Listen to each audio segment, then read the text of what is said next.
Over to Brian. You can see he's live from New York, and he's going to talk to you. It's 6 a.m. in the morning. He's still not in the office, but I just woke him up about an hour ago. But you can see how anxious he is to talk to all of you. So Brian, over to you. Good morning, everyone. Thank you. First off, thank you all for having me. We're very pleased to be part of this as well, and appreciate the opportunity to see what you guys all come up with. As Professor Ravi said, I am live from my kitchen, so there's a decent chance that my kids are going to come down in the next half an hour, and you'll see them as well. So anyway, so we are NSI. NSI is a almost 60-year-old company that has been an innovator in the craft and science category for very many years. Why is my screen not skipping here? To give you guys some background on the toy industry in general. The toy industry is actually a tiny industry. It's only about $22 billion. It's been flat over the past 3 to 4 years. To give you an idea of what a $22 billion industry is, the company H&M, that you guys are probably familiar with, the fashion company, did a total of $18 billion in revenue last year. So that's one company that has nearly the same revenue as our entire industry. If you're looking at the screen, you can see the way our industry is generally broken down into categories: action figures, building sets. Building sets would be things like Legos, dolls, Barbie, Bratz, things like that, games and puzzles, infant preschool, and so on and so forth. The products that we make, primarily, which are science kits, would fall into all other toys, and some would fall into arts and crafts. For the worldwide toy industry, you can see here that the US is $22 billion, is roughly a quarter of the entire industry. And that's also been relatively flat since 2007.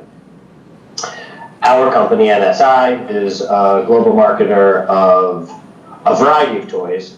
We do Smithsonian science kits, which we'll talk about. We also have a line of glow-in-the-dark sporting goods. We also do Nickelodeon, GAC, and Floam, which you might have seen, and pretty much any category that we believe will work, we will try.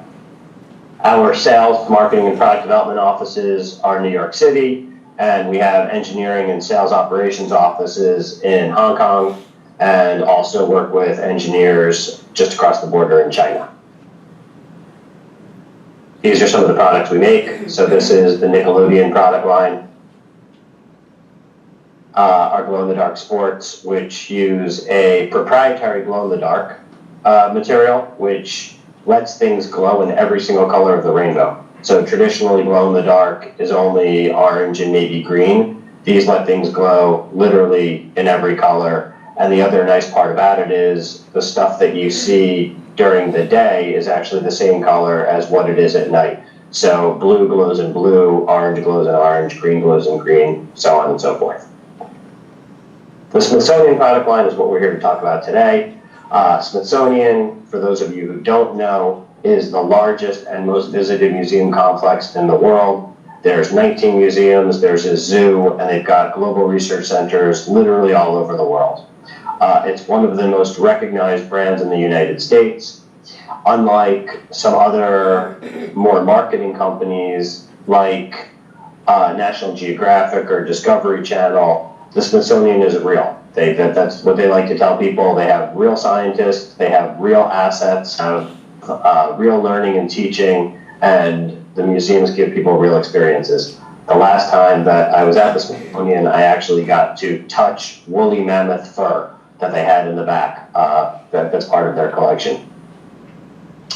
This is just some more statistics just to show the power of the brand. 30+ million people visit the museums every year.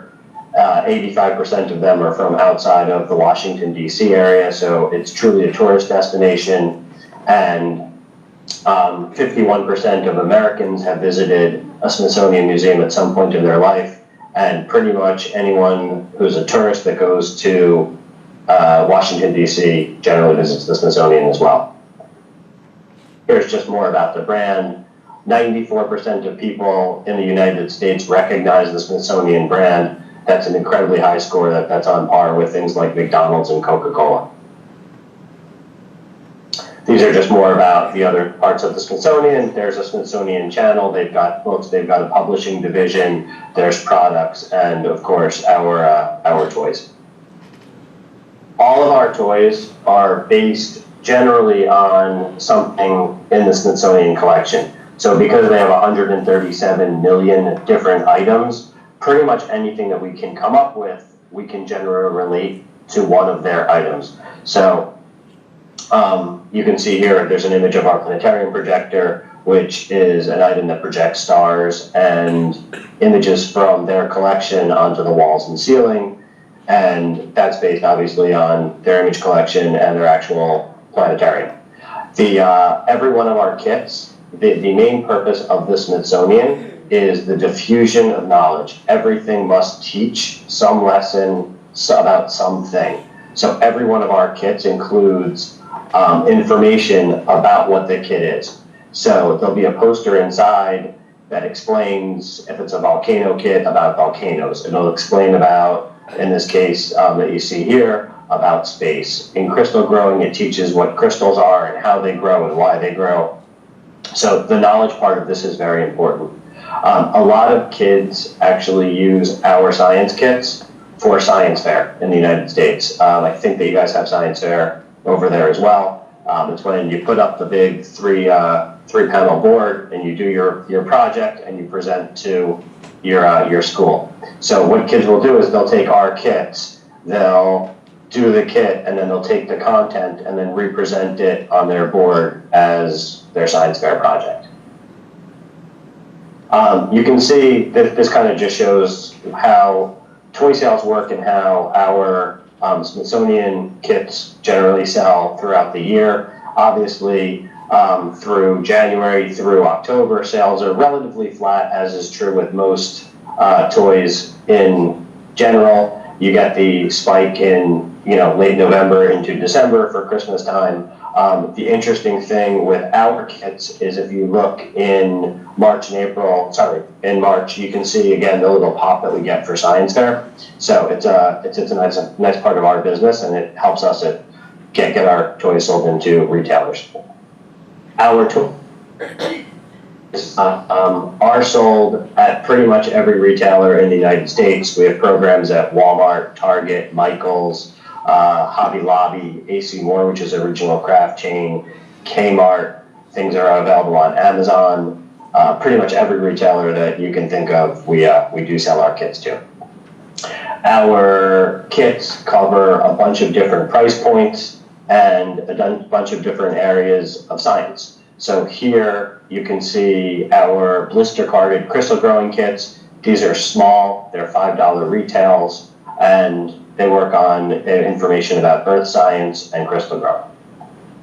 These kits are small, we call them e-flasks. They're basically Erlenmeyer flasks that let you do very quick kind of little chemistry experiments. You can make fake snow, you can make slime, you can grow gel crystals. Line of what we call micro kits. These are also $5 retails, and they're smaller versions of some of our larger kits, which I'll show you in a minute. We've done Smithsonian, we call them essentials, prisms, magnets, magnifying glasses. The idea here was that kids are using these things in science all the time in school and really wanted to play with them at home. So we basically just did really high quality versions of science essentials. Again, you get to make slime, make fake snow, and grow what we call magic molecules, which are just a polymer that expands in water.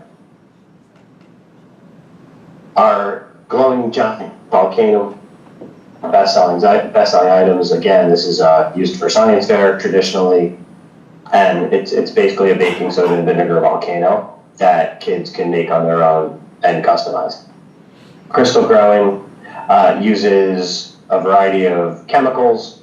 to let kids grow crystals in a variety of colors.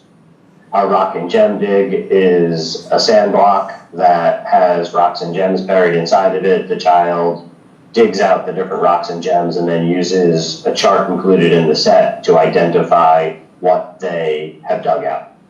Same thing with the dino dig. You dig out and assemble a Tyrannosaurus Rex model.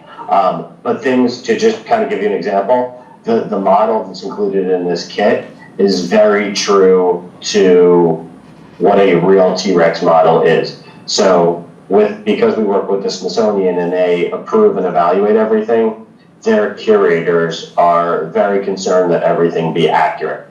An Ecotech clock, it's essentially a potato clock, but it's a great science fair item as well, and it was a nice addition to our line from 2 years.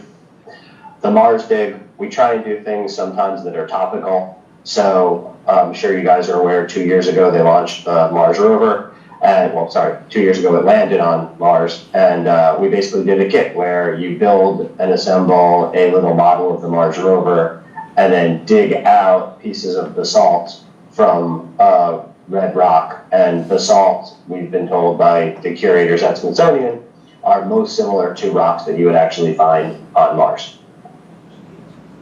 And my idea, you're digging out pyrite instead of basalt. Magic Rocks is actually a 50-year-old pop culture icon in the US, and it uses, it's an instant crystal growing kit. We've done other stuff like a time capsule, Mega Science Lab, which is kind of a combination of a bunch of larger crystal growing sets where kids can actually grow their own colors using dye. We do things in environmental science, so here you can collect bugs and frogs and fish and have a habitat for them. Things in physical science where you're building a real working motor of a 4-cylinder engine. It's got LEDs inside that show how the pistons fire or the spark plugs fire, and the whole thing is motorized. Rock tumbler lets you actually tumble real rocks into polished gemstones, and that's pretty much the basics of our product line. There's other SKUs, but to go through the entire line would take all day. But that should give you guys a pretty good feel for what we have. So what we're looking for from you is to add and come up with a suggestion for something that goes with our existing product line. So basically, we need something, again, that feels like a science toy, that definitely teaches something, and then we can work with the people at Smithsonian to try and link it to something in their collection. But when you're making a toy, there's a couple of key things that you need to think about, because not everything is a great toy. Just any idea may not sell. It might not be fun. It might not be what people want. So what we do is when we sit down to brainstorm, we kind of think, what makes a great toy? The first thing is, it's a unique idea. You would be absolutely shocked how many people propose ideas to us that already exist. We'll sit in meetings with inventors and they'll say, I've got the greatest idea ever, and we will literally Google it in a meeting and show it to them and say, well, 10 other people are doing it. So with your idea, when you think of it, the first thing that I urge you to do is do research. Make sure that it doesn't already exist. Make sure it's not already out there. Make sure that someone's not doing it now. That's not to say that it hasn't been done in the past, because something that's been done in the past and brought back is often a good idea. It's got to be something that people want. The other thing that we get very often, people will come up with something that's a great idea. It's innovative, it's interesting, it's truly unique, but no one wants it. So, if it's, for example, 2 years ago they came out with, I'm trying to think of something that would be something that people don't necessarily want. Like if you were going to create hi, everything okay? Can you hear me? Yep, I saw someone on video. It's got to be something that people really want. You can't make a, giant ride-along car for kids that's so big that it wouldn't fit in your driveway. Just think about what the actual product is going to be and make sure that people really want it. It's got to be safe. Safety has been a huge part of our industry for the past couple of years. Every single item gets tested for toy safety standards. There is, the main standard is called ASTM F963, and all toys get tested to that. So there's different age groups that toys fall into, and you need to make sure that what you're thinking about is going to be appropriate for the age group. So for example, if you had a toy that felt like it was appropriate for a preschooler, but had sharp points or required, something to be microwaved or required some kind of dangerous chemical, it would never work. You got to make sure that what you're thinking about is age appropriate and doesn't have, lead. There can be no lead. There can be no phthalates. Sharp points are acceptable on toys for older kids, but you can't have small parts on something for younger kids. So just, we're not looking for you guys to actually have anything tested for safety, but we're looking to make sure that what you've thought about is safe and would be safe for a child to use. It's got to be able to be made. That's the other one that we get a lot. People will come into us and they'll say, I've got this great idea. I want to make a satellite that flies around kids' rooms and shoots lasers and projects things on the wall and, can clone their dog. And we're like, well, that's awesome. That sounds really interesting. Do you know how to make that? And they'll say, well, no, but don't you guys know how to make that? Because you're the toy manufacturer. We say, well, no.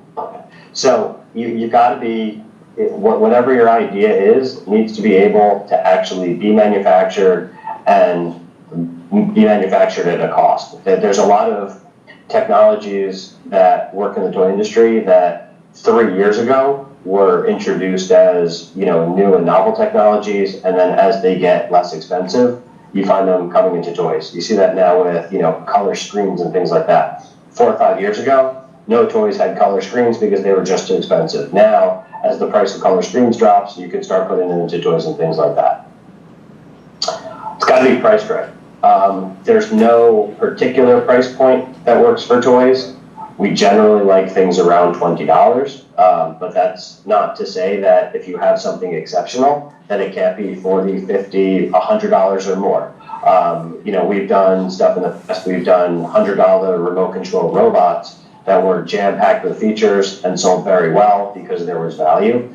So what you need to make sure is that what you're building when we get to a shelf would actually be priced where people would look at it and say, that seems like it's worth what I'm paying for. So you can't have a simple little kit that lets a kid do one tiny thing that takes 5 minutes and have it cost $20. It needs to have good play value. It's got to be a nice experience. It's got to give a nice finished product and be something that a kid's going to actually want to either do over and over again or be happy that they did the first time that they did it. And those are the basics for a great toy idea. So with that, I'll open it to any questions that you guys have. But we want to hear your idea, and the Professor Ravi will kind of run through how things are submitted and what needs to be submitted to us. But we're going to review, and we want to see what you come up with.